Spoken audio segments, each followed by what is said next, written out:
Assalamualaikum warahmatullahi wabarakatuh. Halo Sobat JNG, kembali lagi di JNG Podcast. Jadi pada hari ini kita kedatangan narasumber yang Masya Allah, Tabarakallah, luar biasa, super menginspirasi banget nih untuk pemuda Indonesia. Jadi keren banget ya. Nah, jadi narasumber kita pada hari ini merupakan juri dari Hafiz Indonesia dan beliau merupakan hafizah Quran yang sangat anggun, soleha, dan menginspirasi banget. Dan untuk narasumber kita pada hari ini, beliau telah menamatkan studi S1-nya di Universitas Syam Al-Qura jurusan Al-Qura jurusan Syariah, dan beliau juga menamatkan studi pasca sarjananya dan dapat gelar magister agama. Masya Allah, tabarakallah. Dan Sobat JNG pasti penasaran kan siapa nih narasumber kita yang luar biasa, sosok sangat motivator dan inspirator kita. Nah, jadi narasumber kita pada hari ini ada Ustazah Nabilah Abdurrahim Bayan. Beliau juga merupakan pembimbing penghafal Al-Quran dan beliau juga merupakan guru dari putri Imam Masjidil Haram. Masya Allah, tabarakallah. Yuk kita sapa dulu nih. Pasti Sobat JNG di sini udah gak sabar kita berilmu sama Ustazah Nabilah yang Masya Allah, tabarakallah, bermanfaat banget, benar-benar banyak prestasinya dan banyak banget menebar kebaikan dimanapun. Satu lagi, beliau juga merupakan pimpinan pesantren Ibnu Syam. Keren banget ya, Masya Allah, tabarakallah. Oke, kita lanjut ngobrol sama narasumber kita yang Masya Allah produktif ini. Bismillahirrahmanirrahim. Assalamualaikum warahmatullahi wabarakatuh. Ustazah Nabilah. Waalaikumsalam warahmatullahi wabarakatuh. Masya Allah, tabarakallah. Bagaimana kabarnya Ustazah? Alhamdulillah, sangat baik. Gimana kabarnya Kak? Sehat? Alhamdulillah, sehat walafiat juga. Baik, Ustazah Nabilah, mungkin boleh cerita dulu kesibukannya sekarang apa aja nih Ustazah ya? Saat ini ngajar ya, alhamdulillah. Jadi di pesantren kami santriwati putri khususnya lebih banyak dari santri laki-laki. Jadi untuk kesibukan mengajar untuk santriwati putri lebih banyak kesibukannya untuk mengajar saat ini. Masya Allah, tabarakallah, luar biasa ya, apalagi mengajarnya Al-Quran ya, apalagi kan sebaik-baiknya hidup ini mengamalkan Al-Quran dan mengajarkannya ya, luar biasa. Masya Allah, tabarakallah. Baik, Ustazah Nabilah, Sobat JNG di sini pada penasaran banget nih terkait tentang menjadi penghafal Al-Quran. Nah, Ustazah mungkin boleh cerita ke kita ya Ustazah, jadi apa aja sih kalau kita dalam menghafalkan Al-Quran, keutamaannya, kemuliaannya, dan manfaatnya buat kehidupan kita? Ya, baik. Bismillahirrahmanirrahim. Alhamdulillahirabbil alamin wassalatu wassalamu ala mabu'uthi rahmatil alamin sayyidina Muhammad sallallahu alaihi wasallam. Allahumma 'allimna ma yanfa'una wanfa'na bima 'allamtana wa zidna hudan wa tuqan wa rif'atan wa hikmatan ya arhamar rahimin. Allahumma hdina wahdi bina wa yassiril huda lana waj'alna hadina mahdiyina ila yaumil qiyamati ya rabbil alamin. Alhamdulillah, ini sahabat JNG ya. JNG ya, benar Ustazah. Masyaallah. Mudah-mudahan diberkahi oleh Allah Subhanahu wa taala. Dalam pertemuan ini kita membahas tentang Al-Qur'an ya. Di mana Al-Qur'an ini kita harus tahu ya adalah kalamullah. Ya, di mana bukan kalam orang manusia ya, bukan kalam biasa yang dimana mungkin kita bisa skip gitu ya. Kita tidak boleh skip ya. Jadi pesan-pesan Allah yang dalam Al-Quran, ayat-ayat Allah dalam Al-Quran tentu itu mengarahkan kita ke suatu hal yang lebih baik. Makanya Allah Subhanahu wa taala menjelaskan dalam Al-Quran di awal surat Taha, Bismillahirrahmanirrahim, Taha ma anzalna 'alaikal Qur'an litashqa. Sesungguhnya kami tidak menurunkan Al-Quran kepadamu wahai Muhammad agar engkau sengsara. Nah, ini ayat ini walaupun dikhususkan untuk Nabi Muhammad tapi juga bisa diamalkan oleh kita umatnya adalah ya kalau kita pengen hidup bahagia, pengen senang, pengen tenang ya, maka ya kita cari buku panduan kita ya, Al-Quran gitu ya. Jadi ini adalah menurut saya bagi mungkin pemuda-pemuda yang galau ya, bingung kemana, bingung perasaan dan lain sebagainya, kembalilah kepada Al-Quran. Sambil ke Allah, Al-Quran ya, kembalilah ke Al-Quran. Maksudnya apa? Karena kalau ketika kita misalnya pusing nyari jodoh, misalnya pusing kuliah pengen dapat beasiswa tapi nggak nemu-nemu misalnya. Nah itu kuncinya adalah dengan Al-Quran. Karena Allah Subhanahu wa taala mengatakan dalam Al-Qur'an, "Inna hadzal Qur'ana yahdi lillati hi aqwam." Sesungguhnya Al-Qur'an adalah mengarahkan kita ke jalan yang lebih baik. Nah, bisa jadi kalau misalnya kita mau cari jodoh, misalnya bisa jadi kita searching, kan tanya-tanya gitu kan. Iya, itu benar. itu ikhtiar yang manusiawi banget gitu ya. Tapi apakah itu baik? Nah, itu dia kurang sih. Jadi Al-Quran adalah mengarahkan ke jalan yang lebih baik ya, yang terbaik seperti itu. Jadi bagi pemuda-pemuda, manfaatkan waktu kita ya selama kita masih muda, masih ada luang waktu ya, bukan hanya untuk rebahan-rebahan saja, tapi yuk kita baca Al-Quran, yuk kita mengamalkan isi Al-Quran, yuk kita memahami Al-Quran ini apa, ada pesan-pesan apa Allah yang berikan kepada kita. Masya Allah, tabarakallah, luar biasa banget Sobat JNJ. Jadi kalau misalkan kita lagi galau, pusing, bete, atau lagi merasa nggak tenang, jadi key of happiness-nya itu ada di Al-Quran. Karena di situ juga Allah kan menurunkan Al-Quran pasti memberikan pedoman hidup ya. Jadi ibaratnya jadikan Al-Quran seperti isra cinta kita gitu ya Ustazah ya. Menjadikan kalau mula senantiasa dilantunkan, senantiasa semangat untuk menghafalkannya juga. Masya Allah, tabarakallah. Oke, lanjut ke topik berikutnya nih Ustazah ya. Sobat JNJ juga udah pada penasaran banget nih. Baik Ustazah, saat ini sekarang kan kita sedang hidup di masa era milenial ya Ustazah ya. Dan pastinya kan kita harus semangat berfasabiqul khairat, berlomba-lomba dalam kebaikan. Nah, bagaimana caranya nih Ustazah, tips, trik, langkah-langkah terbaik agar di era milenial ini kita bisa lancar dan bisa menjadi menghafal Quran? Untuk menghafal Quran sebenarnya kalau kita tahu kemuliaannya, kita tahu kenapa sih kita harus menghafal Quran, atau kita melihat kenapa sih orang pada menghafal Quran, pada berlomba-lomba dalam menghafal Quran, apa sih tujuan mereka? Nah, mungkin kalau anak-anak itu sendiri menghafal Quran mungkin dengan tujuan ingin menyenangkan orang tuanya, ingin nanti di hari kiamat memberi mahkota kepada orang tua, ataupun dalam hadis yang lain, ada hadis itu yang dimana Rasulullah SAW mengatakan, barang siapa ada di antara keluarganya yang menghafal Al-Quran, lalu dia mengamalkan isinya, dia menghalalkan halalnya dan mengharamkan haramnya, maka dia akan memberi syafaat kepada 10 anggota keluarganya yang sudah dipastikan masuk ke neraka. Masya Allah, tabarakallah, jadi bahagianya di dunia juga, akhirat juga. Jadi subhanallah ya, jadi manfaatnya bukan hanya kepada penghafalnya saja, bukan hanya kepada orang tuanya saja, tapi satu keluarga itu bisa dapat manfaatnya, bisa dapat berkahnya. Dan itu juga ada pengalaman dari ada beberapa wali santri yang dimana ketika dia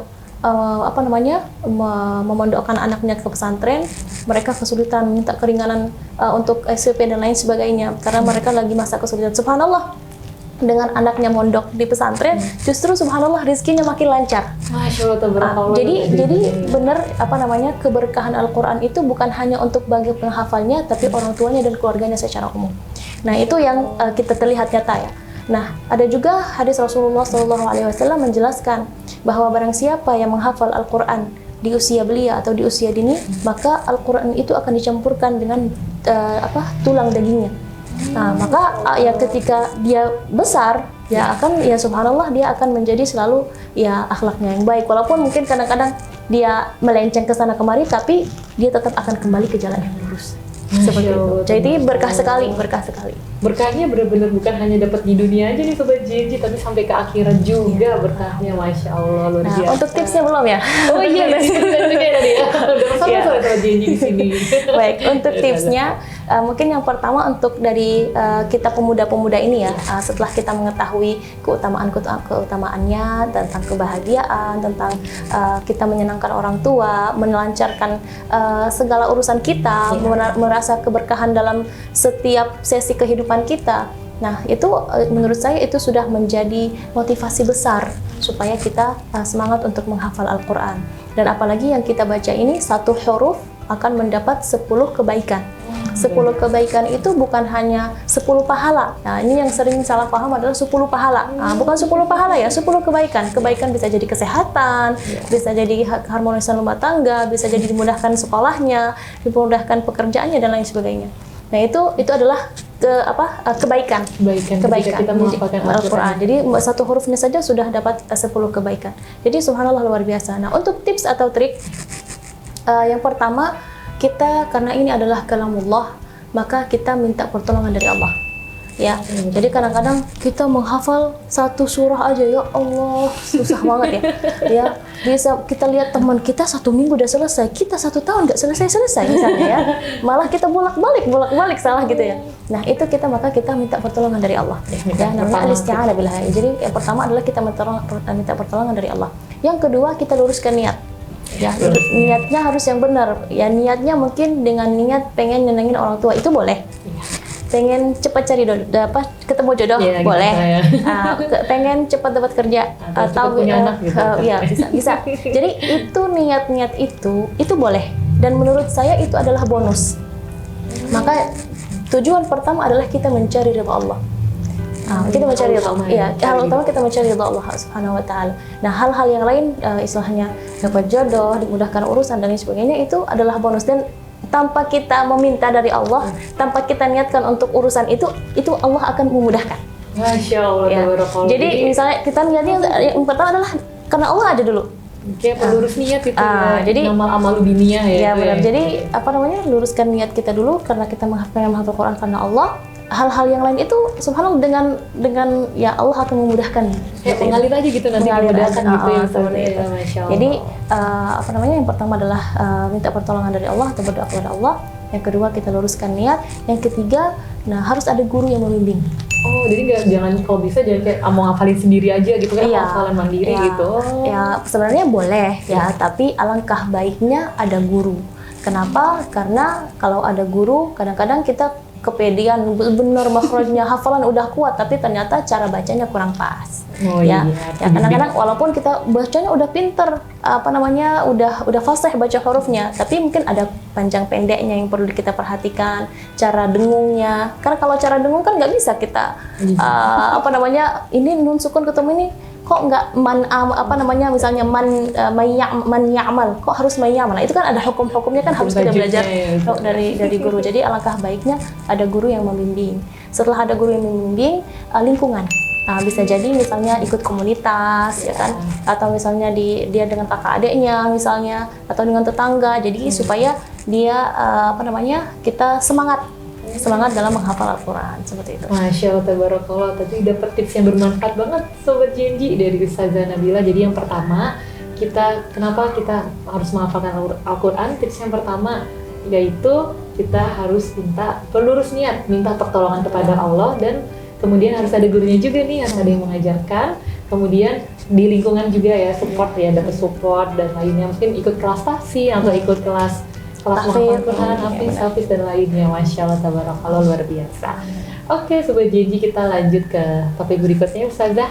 Jadi Ustazah Nabila merupakan juri dari Hafiz Indonesia ya, dan Ustazah juga saat ini sebelumnya pernah ada ya Ustazah ya peserta yang dengan insan berkemampuan khusus atau anak spesial, mungkin bisa kita biasa sebut, dan mereka mampu dan bisa menghafalkan Al-Quran. Ustazah, itu saya melihat videonya sangat terharu banget dengan mereka yang punya, ibaratnya dibandingkan kita dengan orang yang Allah berikan kesempurnaan secara fisik dan lainnya, dan mereka yang memiliki hal spesial, namun mereka bisa menjadi penghafal Al-Quran. Bagaimana ya Ustazah terkait insan berkemampuan khusus, seperti contohnya ada Alana, Masyita, dan Najah, Ustazah ya. Baik. Mereka mungkin menurut kita adalah sempurna dan mereka adalah memiliki kekurangan, tapi semua makhluk Allah itu sempurna. Ya. Semua makhluk Allah itu sempurna. Hal tara fi khalqir rahmani min tafawut. Allah Subhanahu wa taala menegaskan dan bertanya kepada kita, apakah kamu lihat ada cacat di makhluk-makhluknya Allah? Tentu tidak, ya.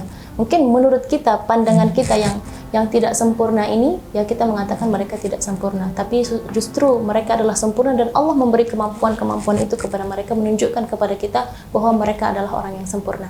Nah, mereka adalah anak-anak yang spesial, ya, seperti Alana, seperti Masyita, seperti Kaila. Yang saya hadapi adalah Kaila, Alana, sama Najah. Masing-masing punya kisahnya yang menurut saya adalah luar biasa. Dan bagaimana yang pertama adalah orang tuanya. Orang tuanya luar biasa. Orang tuanya yang sangat semangat ada orang tua ketika menghadap diberi ujian dengan anak yang spesial ini, ya mereka mungkin ada yang tidak mengakui, ya kan, ada yang mungkin sudah pasrah, sudah menitipkan anaknya ke di tempat anak yang kebutuhan khusus dan lain sebagainya. Tapi mereka ini tidak. Mereka selalu berusaha bagaimana supaya anak kita ini pertama sembuh, ya. Kalau misalnya seperti Kayla, awalnya Kayla itu lahirnya normal. Nah, seperti Kayla lahirnya normal, tapi karena ada kesalahan dari tim dokternya saat inkubator, ternyata matanya tidak ditutup, jadi matanya, saraf-saraf matanya rusak. Nah, jadi bagaimana ibunya sangat semangat untuk bagaimana anak ini supaya bisa melihat. Nah, tapi qadarullah, subhanallah, Allah selalu memberi caranya, ya. Caranya bagaimana menunjukkan ini anak istimewa loh. Begitu juga dengan ibunya Najah, begitu juga dengan Alana. Allah selalu menunjukkan mereka anak ini adalah titipan Allah dan kalian ini harus menerimanya. Nah, ketika orang tua sudah menerima qada Allah dan qadaruh ini, takdirnya Allah, maka Allah memberi keajaiban kepada anak-anak ini. Dengan mereka mampu dengan hafalan yang kuat, dengan kalau misalnya seperti Najah contoh. Najah ini ketika diantarkan sama orang tuanya ke sekolah, dia mendengar ngaji di mobil. Merotal di mobil.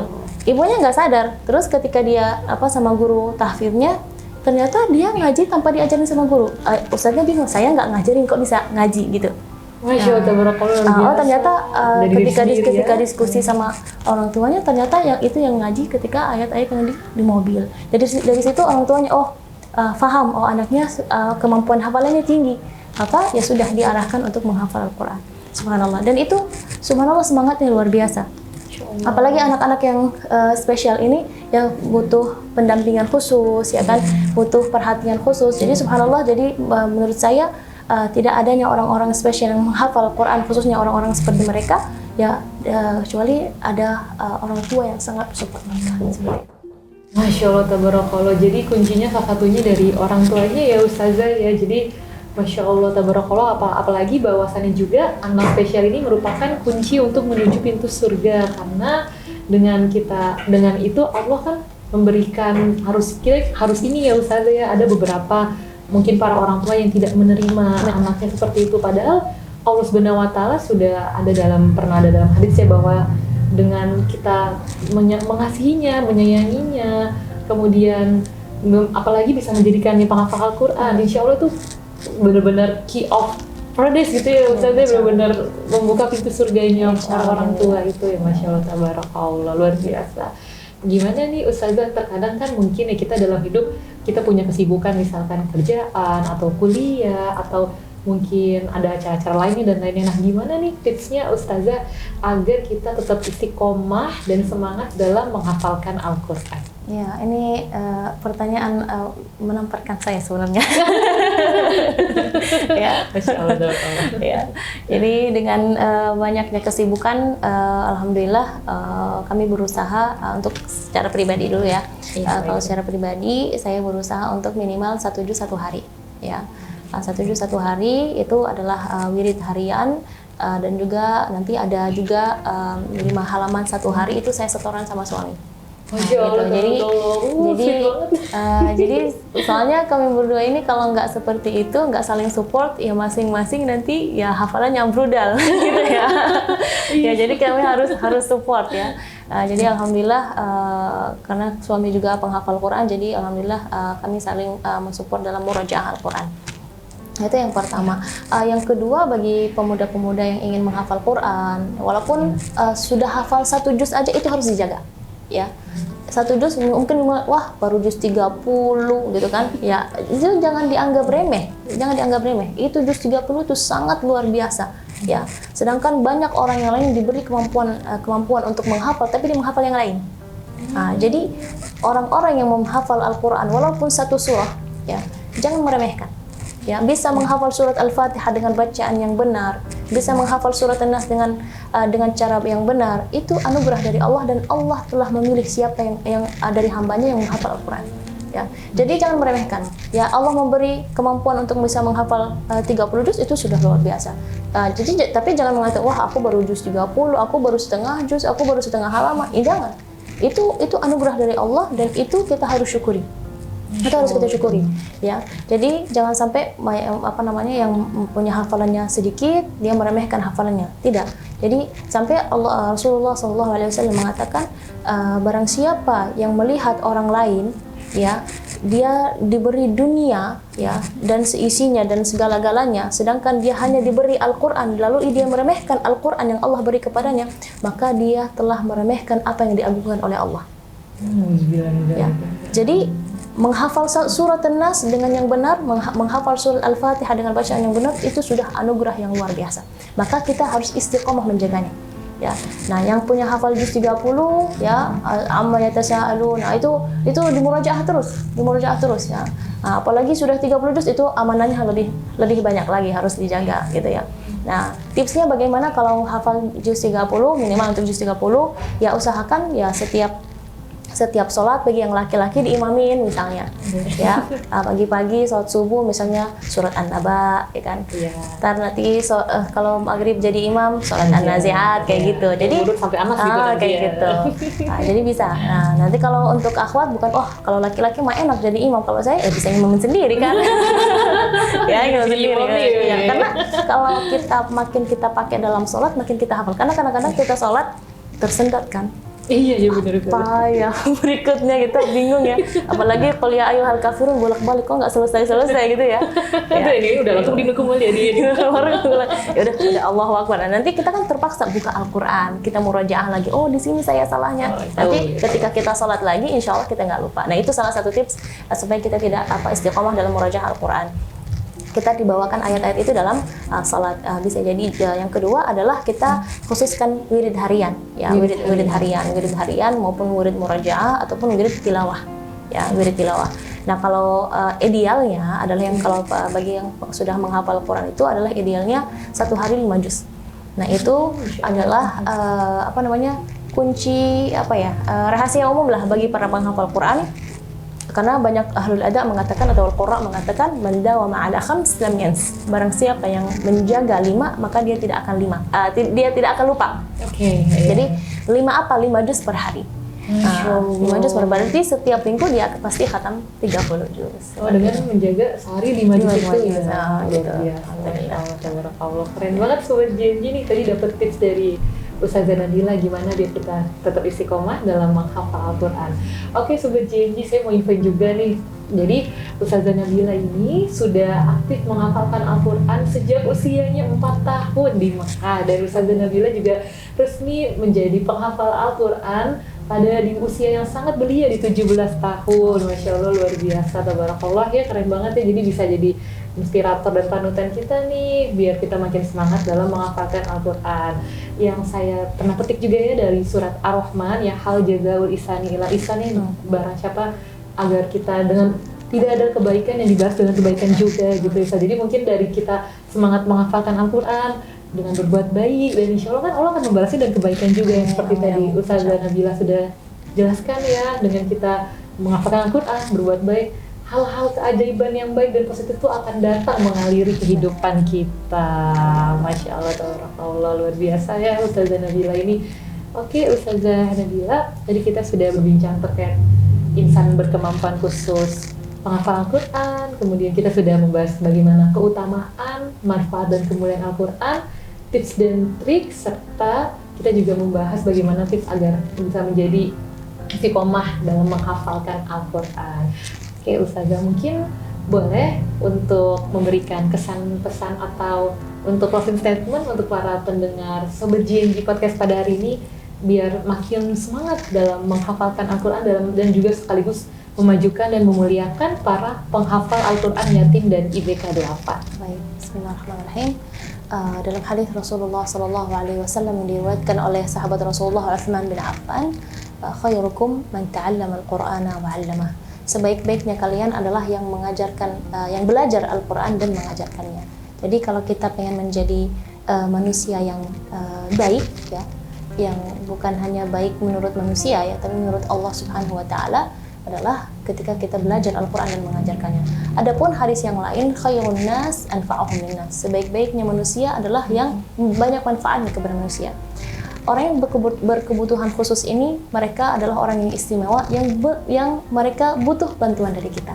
Ya, mereka tidak akan menjadi orang yang sukses. Mungkin mereka mampu, ya, untuk menjadi sukses dengan mereka harus maksimalkan upayanya dan lain sebagainya. Tapi apabila ada bantuan dari kita, maka kita insya Allah akan mendapat dua kebaikan. Ya, kebaikan kita mengajarkan Al-Quran dan mengajarkannya. Ya, yang kedua adalah kebaikan kita memberi manfaat kepada manusia. Ya, jadi menurut saya indah sekali dan mulia sekali. Ya, dia sudah mau menjadi belajar Al-Quran dan juga mau untuk membantu orang untuk menghafal Al-Quran, apalagi mereka-mereka yang berkebutuhan khusus. Subhanallah, luar biasa. Jadi indah dan mulia sekali, dan saya yakin ya hidupnya mereka-mereka ini yang berjuang di jalan Allah, ya, berjuang di jalannya Al-Quran, berjuang untuk membantu saudara-saudara kita yang yatim, duafa, ataupun anak-anak istimewa ini. Subhanallah, pasti saya yakin mereka mulia bukan hanya di akhirat saja, tapi dunia dan akhirat, dan itu yang kita cari. Masya Allah, tabarakallah. Jadi keberkahan dan kebahagiaannya bisa sampai di dunia, bukan hanya di dunia saja, tapi sampai ke akhirat juga. Masya Allah, tabarakallah. Sudah simak kan Sobat Genji, gimana biar kita makin semangat menjadi penghafal Al-Quran dan sekaligus memajukan dan memuliakan penghafal Al-Quran yatim dan IBK Du'afa. Masya Allah, tabarakallah. Jazakallahu khairan katsiran Ustazah Nabila atas ilmu dan sharingnya yang bermanfaat banget nih buat Sobat JNG. Semoga ilmunya, pastinya Ustazah Nabila senantiasa diberikan keberkahan, kerahmatan, keridhaan dari Allah Subhanahu wa Ta'ala untuk Ustazah Nabila, sekeluarga, dan para santri-santri di pesantren ini. Oke, Sobat JNG, kemudian kita akan mengadakan next podcast lagi. Selalu pantengin dari JNG Podcast karena kita akan menghadirkan narasumber yang pastinya akan membuat Sobat JNG di sini makin semangat untuk memajukan dan memuliakan yatim penghafal Al-Quran dan IBK Duafa.